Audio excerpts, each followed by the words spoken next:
Okay, quick review.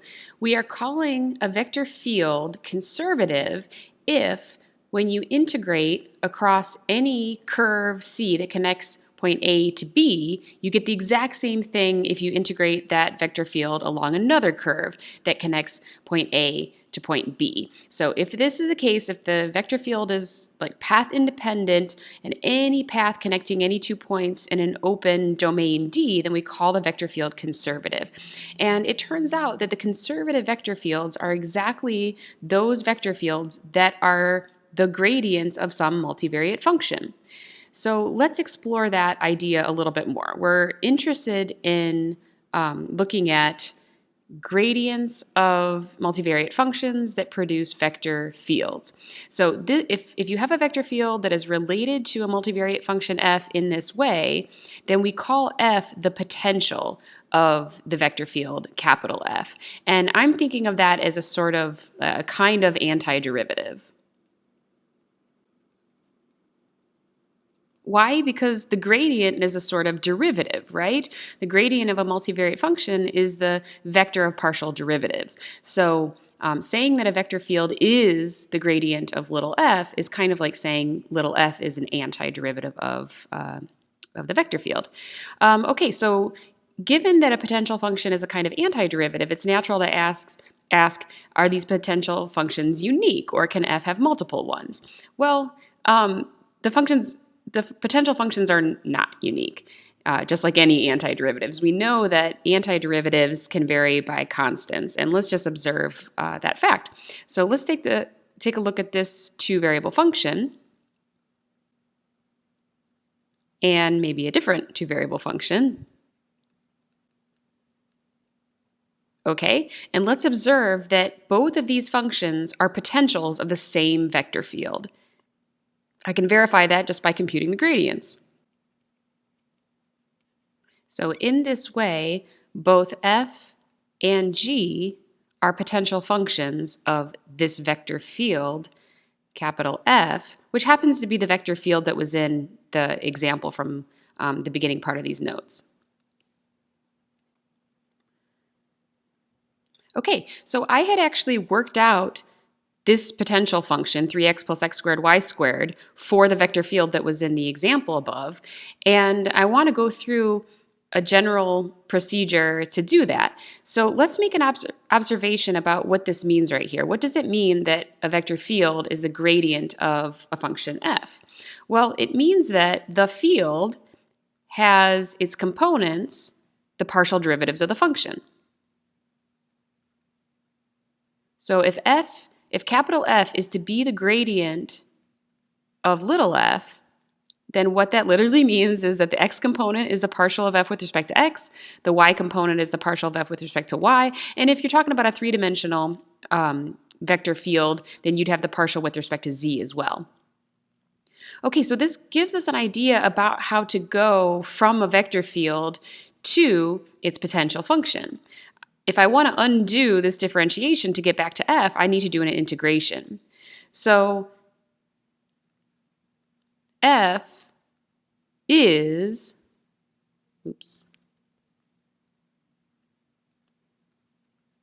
an antiderivative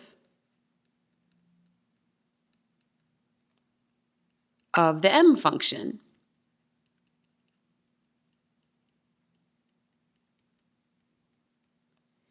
And f is also an antiderivative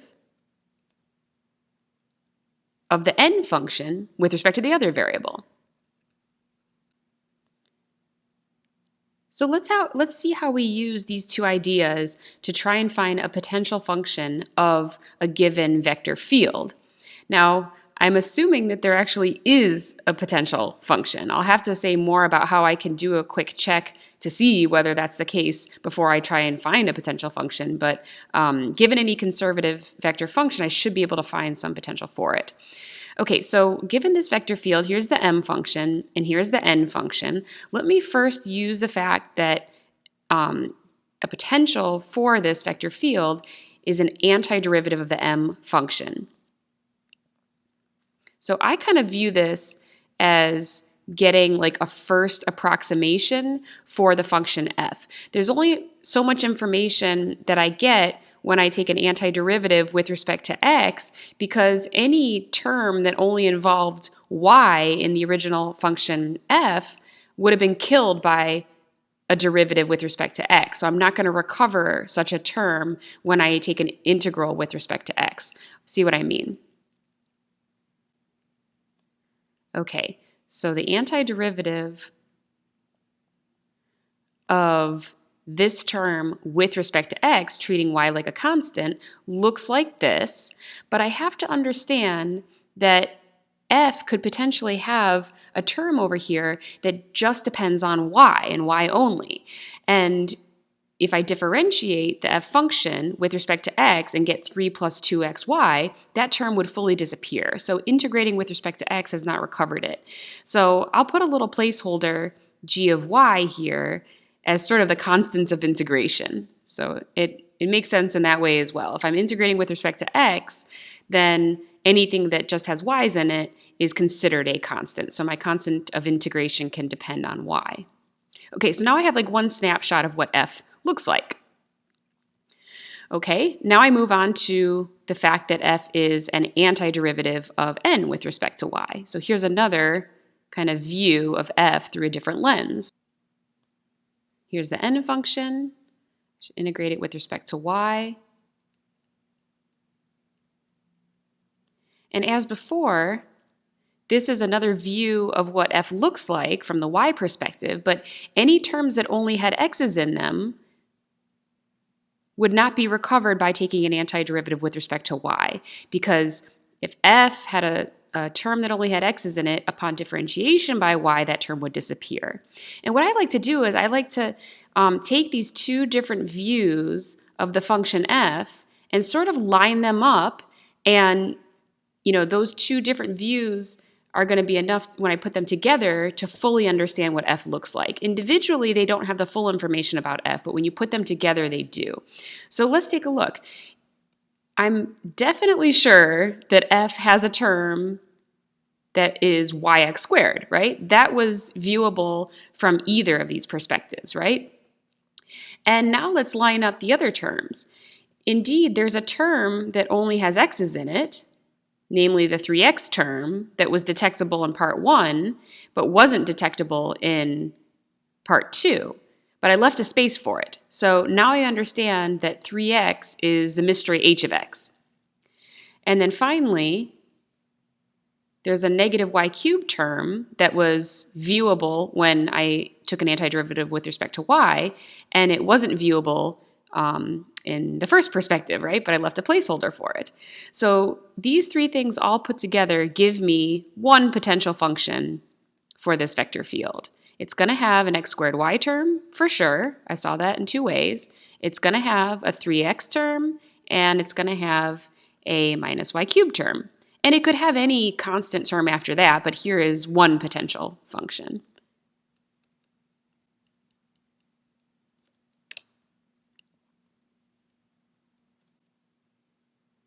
Okay, so there's a common error that people make when they are constructing a potential function from a conservative vector field.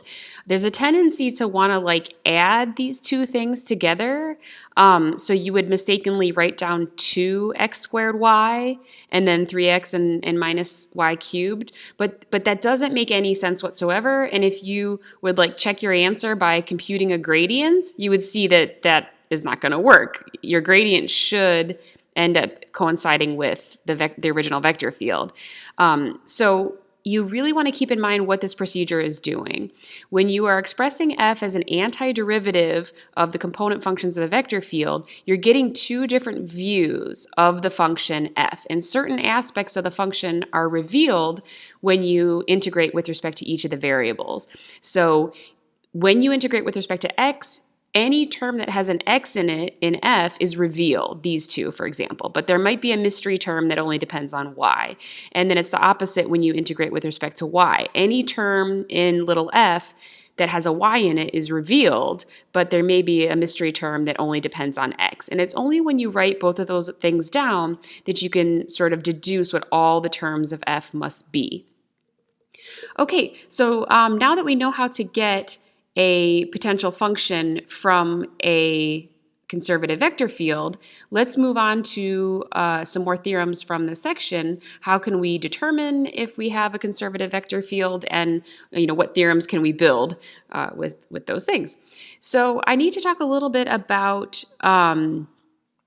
subsets of the plane, or even in 3 dimensions, because these concepts are going to appear in the theorems of this section and beyond, in fact.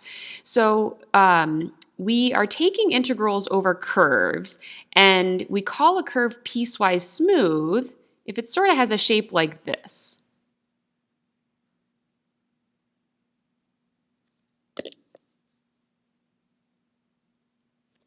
Each of the pieces of this curve has a parameterization R of t whose derivative is continuous and non-zero. So if you can break up C into finitely many pieces, here 4, that all have that property that each of the pieces has a smooth parameterization, then you call the curve C piecewise smooth. So that's, let me mark that, piecewise smooth is like this.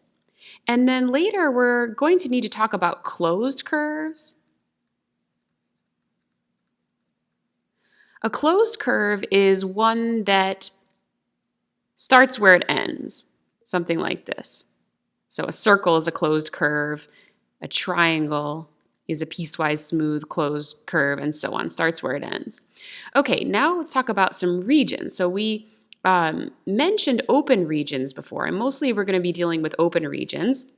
Now I want to talk about notions of connectivity. So if you have, let's draw an open region, so some sort of region in R2, let's say, but you can do the same thing in R3. We're going to call the region connected if, given any 2 points in the region, you can find a path that connects them. So it's an intuitive definition of connected. That's a connected region. I could make like a little donut region, and it would still be connected. So let's say my region is like the annular region between 2 circles. This is also a connected region because given any 2 points, I can find a path in the region that connects them. Okay, now finally, simply connected is something a little bit stronger than just regular connected. Simply connected means it's connected and doesn't have any holes like this. Okay, so like this region right here is simply connected, but this one right here is not. It's connected, but it's not simply connected. It turns out that some of our theorems are going to have to do with these types of regions. We're going to study vector fields over various type of connected regions. Okay, so let me go back to gradients for a second, or conservative vector fields, and write down some facts about such things. So if you happen to have a vector field that is a gradient, in other words, f is conservative,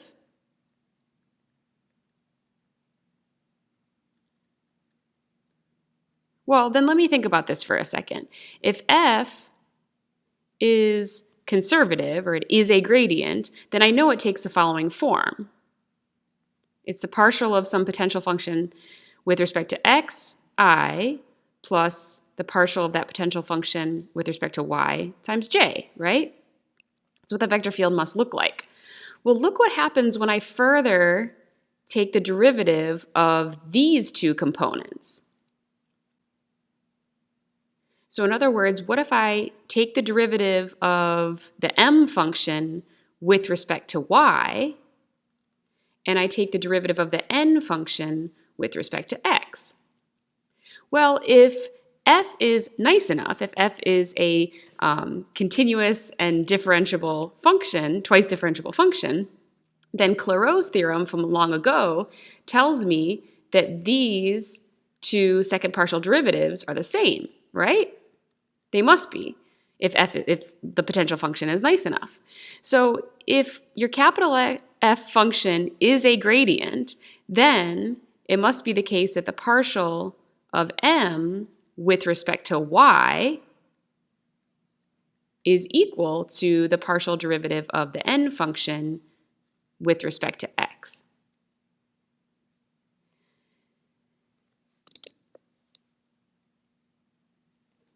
So what I've just observed is if you already know that your vector field is conservative, then the partial of m with respect to y equals the partial of n with respect to x, okay? What I'm about to write down is a sort of converse of this statement. It says, suppose you don't know if your vector field is conservative or not. You don't know if it has a potential. But you notice that the partials of the components satisfy this equation. Well, guess what? It's going to be a conservative vector function as long as that equation holds over some simply connected region. So assume that D is simply connected and your vector field is a continuous and its derivative is continuous over that simply connected region. So that's a region with no holes in it. Then if you have that the partials like this are equal to each other, then you know that f is conservative. F is a gradient of some potential function. So this is great because this becomes a check for conservative. This is our check. If I hand you a random vector field, you can take these two partial derivatives really quickly and tell whether it's going to be conservative or not. You do have to pay attention to where the f is actually defined, the domain of that f better not have any holes in it in order to make this conclusion. But we'll see those as we go through some examples. Okay, and there is a test for gradients in higher dimensions.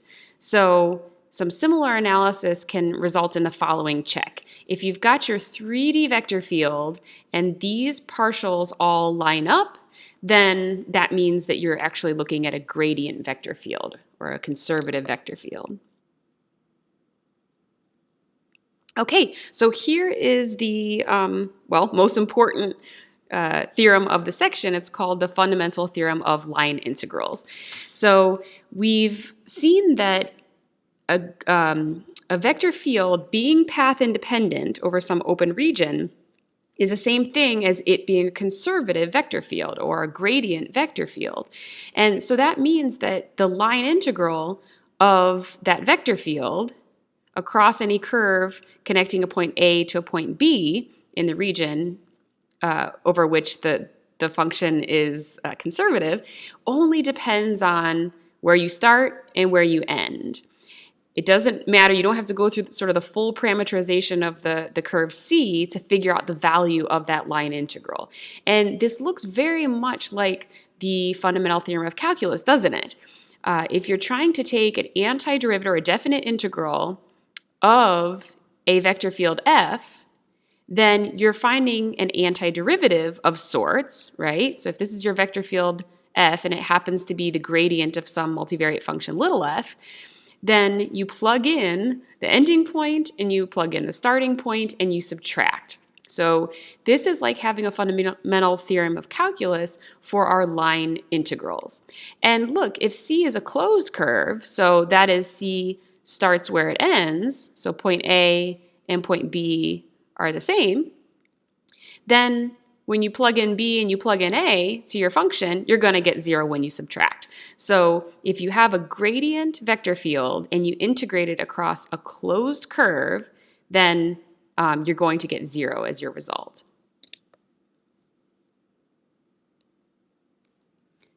Okay, so let's use this theorem to compute a line integral in a similar way that we would use the fundamental theorem of calculus to compute a definite integral.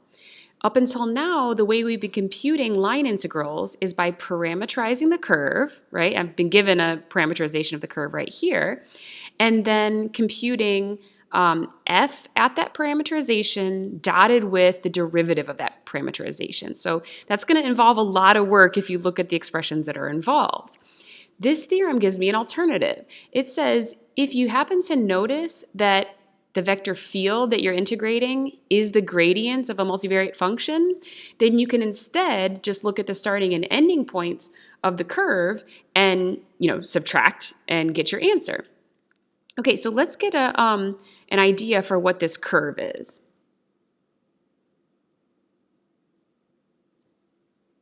I realized that I forgot to put a starting and ending point for the curve here.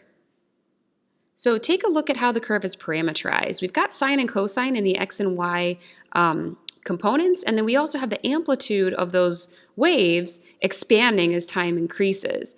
So at time equals 0, I have the point 0, 1, I think, and as time ranges from 0 to 2 pi, I get rotation. I think I get rotation in the clockwise direction, if I'm not mistaken. And the amplitude of each of the waves, and hence the radius of the sort of the circular motion that is produced, is expanded. Okay, so we're actually getting like a spiral like this. And that starting point would have been 0, 1, oops. And then the ending point here at time equals 2 pi, I'm getting 0 and then e to the 2 pi times 1, e to the 2 pi, like that. Okay, so I've got a parameterization. Like I said before, I could use the old method to compute this line integral, taking the dot product of f evaluated at the parameterization with r prime, and that's going to be a giant mess. Instead, let me use the fact that I've already found a potential for this vector field. Okay, and this is what I'm given. The integral, the line integral of the vector field f dot dr, given the fact that f is the gradient of little f, from the fundamental theorem of line integrals, this is actually just the f function evaluated at the endpoint minus f evaluated at the beginning point. So all I have to do is plug these 2 points into the function.